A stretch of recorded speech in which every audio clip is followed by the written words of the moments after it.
नमस्कार मंडळी, कमल हेअर किचनमध्ये तुमचं सर्वांचं स्वागत आहे। आज आपण डिंकाचे लाडू बनवणार आहे। खारीक खोबऱ्याचे लाडू, मेथीचे लाडू, भरपूर नाव आहे त्याला। तर ते आपण कशा पद्धतीने बनवायचे पुढील रेसिपीमध्ये मी तुम्हाला सांगतेच, पण याचे फायदे पण तेवढेच आहे।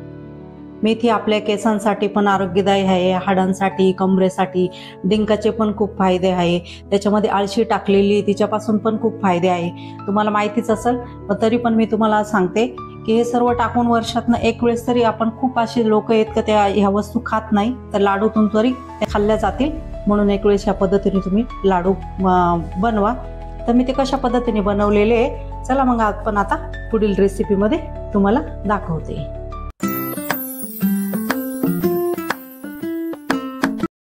डिंकाचे लाडू बनवण्यासाठी साहित्य, इथे मी कडू मेथी घेतली, ही 125 ग्राम आहे।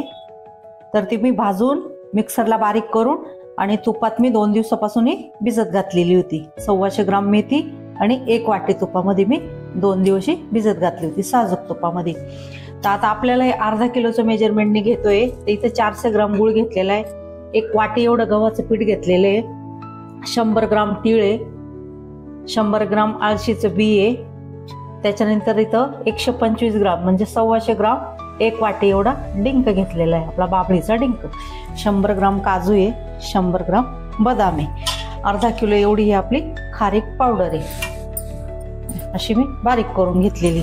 त्याच्यानंतर इथे अर्धा किलो एवढं हे खोबरं घेतलेलं आहे, काळ्या पाठीचं खोबरं मी किसणीने किसून घेतलं। आता मी साजूक तुपात बनवणार आहे, तर त्याच्यासाठी मी इथे अर्धा किलो एवढं तूप घेतलेलं आहे। तर आता पुढची प्रोसेस बघू आपण, तर काय काय भाजायचं मी तुम्हाला दाखवते। याच्यामध्ये आपल्याला तीळ भाजून घ्यायची आहे, थोडीशी अशी तडतड वाजायला लागली का ती तोपर्यंत राहू द्यायची। कलर पण तिचा बदलतो थोडासा, छान व्यवस्थित असा कलर पण बदलला। तिळी खाण्यासाठी खूप चांगली आहे, आरोग्यासाठी। नाही अशी खाल्ल्या जात तर तिळाची चटणी करून खायची, किंवा मग आपण बडीशोप खातो ना जेवण झाल्यावर, त्याच्यात टाकून तरी खायची। भाजून झाली, आता आपण ती काढून घेऊ। तडतड वाजायला लागली, तिच्यामध्ये तूप वगैरे काही टाकलं नाही, तशी भाजून घेतली। आता काढून घेऊ आपण। आळशी टाकली आता त्याच्यामध्ये आपण, आता ती पण मी थोडीशी कमी गॅसवरती भाजून घेते। आळशी खाण्याचे खूप फायदे, आळशीमध्ये भरपूर फायबर असते, पचनक्रियेसाठी चांगले ठेवते। कफ होतो ना आपल्याला छातीमध्ये, सर्दीमुळे कफ होतो, त्याच्यात आराम मिळतो। आळशीचं सेवन केल्याने भूक कमी लागते। 2 चम्मच आळशी सकाळी भिजून खाल्ली तर भूक लागत नाही, पोट भरलेले वाटते, आपलं वजन कमी होण्यास मदत होते। आळशीमुळे आपल्या अंगाला जर कुठं सूज येत असेल ना, तर ती पण कमी होण्यास मदत होते। आपलं अंग दुखत असेल तर त्याच्यात पण आपल्याला फरक पडतो। आळशीमध्ये ओमेगा 3 फॅटी ॲसिड असते, आपल्या रक्तवाहिनी व्यवस्थित करते व ब्लड प्रेशर कमी होते। हृदयरोगापासून जो आपल्याला धोका असतो तो पण कमी होतो। आळशी खाल्ल्याने चेहऱ्यावर चमक येते व केसांसाठी पण चांगले असते। आळशीच्या बिया व्हिटॅमिन ई, व्हिटॅमिन बी, ओमेगा 3 फॅटी ॲसिड, फायबर असे आळशीमध्ये तत्व आहेत, त्याच्यामुळे आळशी असे तर खाल्ली जात नाही आपल्याकडनं। तर मी लाडूमध्ये ही 100 ग्राम आळशी आपण भाजून आणि ती बारीक अशी दळून घेऊ। आता आपली आळशी इथं भाजल्या गेली, काढून घेऊ। 100 ग्राम बदाम घेतले ना, ते पण थोडे आपण भाजून घेऊ। बदामात आता इथे तूप वगैरे काही टाकत नाही, कारण की बदामाला त्याचं आमचंच तेल असतं। आपल्याला तसेच मिडियम गॅसवरती 1-2 मिनिटाचे भाजून घ्यायचे। बदाम आपल्या बुद्धीसाठी खूपच चांगले फायदेशीर आहे। 4 बदाम जर भिजून त्याची साल काढून सकाळी खाल्ले तर आपली एकाग्रता वाढते, त्याच्यामुळं बदाम तेल पण खूप फायद्याचं आहे। असं तर बदाम खाल्ल्या जात नाही, मग आपण लाडूमध्ये तरी खाऊ, बस एवढेच भाजू। आता मी ते पण काढून घेते।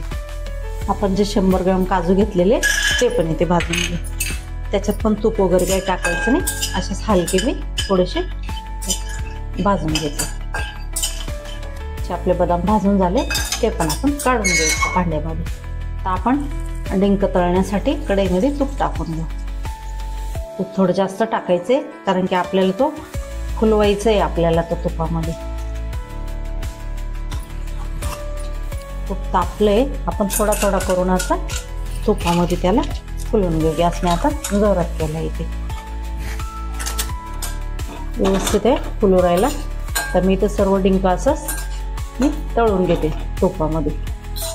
डिंक मी असं व्यवस्थित तळून घेतला. आता आपण त्याच कढईमध्ये तूप उरलेलं आहे ना, त्याच्यामध्ये गव्हाचं पीठ भाजून घेऊ आपण. 1 वाटी एवढं मी गव्हाचं पीठ घेतलेलं, रेग्युलर आपले घरातली. तुम्ही याच्यामध्ये रवा पण टाकू शकता, पण तो दळावा लागेल. किंवा तुपाच्या ऐवजी तुम्ही शेंगदाणा तेलात पण हे लाडू बनवू शकता.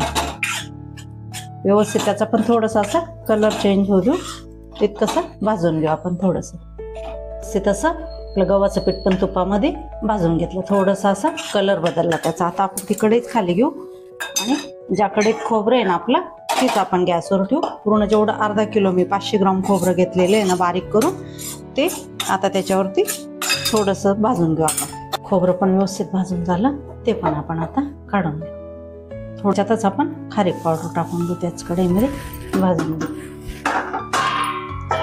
कमी गॅसवरती. ती पण आपण 5-1 मिनिटं लागतील भाजायला. थोडीशी भाजून घेऊ आपण. खारीक पावडर पण भाजून घेतली इथे. आता आपण ती पण काढून घेऊ एका परातीमध्ये. भाजून घेतलं. त्याच्यानंतर काजू, बदाम, तीळ हे सर्व भाजून घेतले. खोबरं पण आपलं भाजून झालं. डिंक पण आपण तुपामध्ये फुलून घेतला. 1 वाटी जे गव्हाचं पीठ घेतलेलं होतं, ते पण असं थोडंसं सोनेरी कलर होईपर्यंत ते पण भाजून घेतलं. आपली खारीक पावडर पण भाजून झाली इथे. आता आपलं मेन काम काय राहिलंय, आपली जी मेथ्या भिजत घातलेली आहे ती आता आपल्या तुपामध्ये कढईमध्ये टाकायची. आता ती भाजून घेऊ आपण. आता जे तूप आहे ना त्याचं तेवढंच टाकून बघू आपण, गरज लागते का बघू आपण. दुसरं तूप टाकायचे. आधीच त्या भाजलेले आहे, 2 दिवस तुपात पण भिजलेले आहे, पण तरी पण आपण हे तूप पण वितळलं जाईल त्याच्यामध्ये. थोडंसं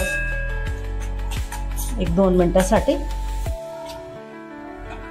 तुपामध्ये असं भाजून घेऊ त्याला. बंद करते मी. 2 मिनिटं झाले आता आपलं भाजून. हे पण आपलं गरम होते मेथ्या. आता हे सर्व जेवढं दाखवलं ना तेवढं आपण मिक्सरमध्ये बारीक करून घेऊ. जेवढ्या वस्तू भाजल्या होत्या ना मी, तेवढ्या मी आता मिक्सरला दळून घेतले. ही तीळ दळून घेतली. त्याच्यानंतर हा डिंका असा बारीक करून घेतला, असा रवाळ टाईप. त्याच्यानंतर इथे ही काजू खूप बारीक नाही केलं, थोडं जाडसरच ठेवलं. हे बदाम आणि हे आळशीचं बी. त्याच्यानंतर इथे हे खोबरं पण मी दळून घेतलं. इथे ही खारीक पावडर पण थोडीशी मिक्सरला अशी फिरून घेतली. आता आपण गॅस चालू करू पुन्हा आणि त्याच्यामध्ये आपण गुळ वितळून घेऊ. ज्या कढईमध्ये आपण मेथ्या भाजल्या ना, ते दळलेल्या मेथ्या, तीच कढई घेतली मी. त्याच्यामध्ये आता आपण तूप टाकून घेऊ. आपल्याला इथे पाक वगैरे काही बनवायचं नाहीये, तर आपल्याला गुळ तुपामध्ये वितळून घ्यायचं आहे. इथं आम्ही 400 ग्राम गुळ घेतलेला आहे, तो टाकून घेऊ आपण त्याच्यामध्ये. पॅच्युलाच्या साह्याने सर्व गुळ इथे टाकून घेतला. आपल्याला फक्त तुपामध्ये वितळून घ्यायचा. वितळला का मी तुम्हाला पुन्हा दाखवते. असं गुळ असा इथे वितळून घेतला. आपल्याला काही इथे पाक बीक काही बनवायचं नाही आहे, फक्त तुपामध्ये वितळून घ्यायचं. आता हे सर्व मिश्रण आपण एका परातीत मिक्स करून घेऊ.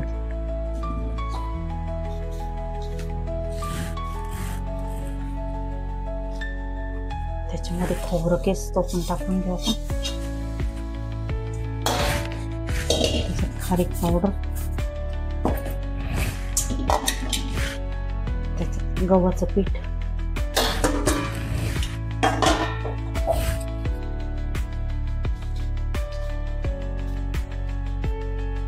त्याच्यामध्ये मेथ्या. तुम्हाला जर जास्त मेथी टाकायची नसेल मी इथे, तर तुम्ही कमी पण टाकू शकता त्याच्यामध्ये. व मिश्रण इथे मी असं एकत्र करून घेतलं. आता याच्यामध्ये आपण जो तुपामध्ये गुळ वितळून घेतलेला आहे ना, तो टाकून घेऊ.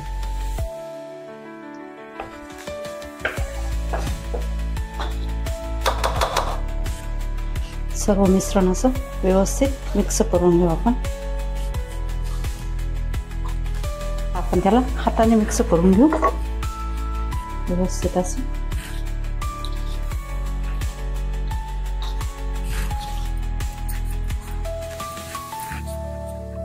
मिश्रण सर्व इथं व्यवस्थित असं मिक्स करून घेतलं. आता आपण लाडू बनवून घेऊ त्याचे. तुम्हाला पाहिजे तेवढे छोटे मोठे असे बनवून घ्यायचे, पटापट वळता. व्हिडिओ पूर्ण बघा, तुमच्या छोट्या छोट्या गोष्टी आहे ना त्या लक्षात येतील. आपले हे जवळजवळ 2-3 महिने टिकणारे लाडू येते आणि याच्यातल्या सर्व वस्तू आहे ना त्या खूप फायदेशीर आहे, खाल्ल्याच पाहिजे प्रत्येक स्त्रियांनी. थंडीमध्ये तर खूपच फायदा होतो त्यांचा. मेथ्या आपण उन्हाळ्यात खाऊ शकत नाही कारण की त्या गरम असतात, हिवाळ्यामध्ये तरी आपल्या खाल्ल्या जातात. अशा पद्धतीने आपण इथे सर्व लाडू बनवून घेऊ. छोट्या पद्धतीने तुम्ही पण असेच लाडू वळून घ्यायचे. आता मी ते सर्व लाडू याच पद्धतीने बनवून घेते. आपले सगळे लाडू या पद्धतीने मी बनवून घेतले. गरम आहे तोपर्यंतच पटापट वळून घ्यायचे ते, कारण की पाक आहे ना आपला घट्ट झाला ना गुळाचा पाक, वळायला थोडासा त्रास होतो. आपले लाडू इथे तयार झाले. या पद्धतीने तुम्ही पण बनवून बघा एक वेळेस. माझी रेसिपी कशी वाटली मला कमेंटमध्ये सांगा. माझ्या चॅनलला लाईक करा, शेअर करा, सबस्क्राईब करा. धन्यवाद. आपले लाडू इथे तयार झाले. या पद्धतीने मी लाडू बनवून घेतले. त्याला डिंकाचे लाडू पण म्हणता, मेथीचे लाडू पण म्हणता, खारी खोबऱ्याचे लाडू पण म्हणता. तुम्ही बनवा हिवाळ्यामध्ये. डिलिव्हरी बाईसाठी तर आपण बनवतो, पण आपल्या डिलिव्हरीमध्ये जे कमरेला त्रास होतो ना, नंतर ह्या दिवसात आपलं कंबर दुखतं, ते दुखत नाही. आपल्या हाडांचा साठी पण आपले डिंक खूप फायद्याचं आहे. तर तुम्ही खूप गुणधर्मय आहे लाडूमध्ये, जेवढ्या वस्तू आहे ना खूप फायद्याच्या आहे. तुम्ही या पद्धतीने एक वेळेस बनवून बघा. माझी रेसिपी आवडल्यास माझ्या चॅनलला लाईक करा, शेअर करा, सबस्क्राईब करा. धन्यवाद.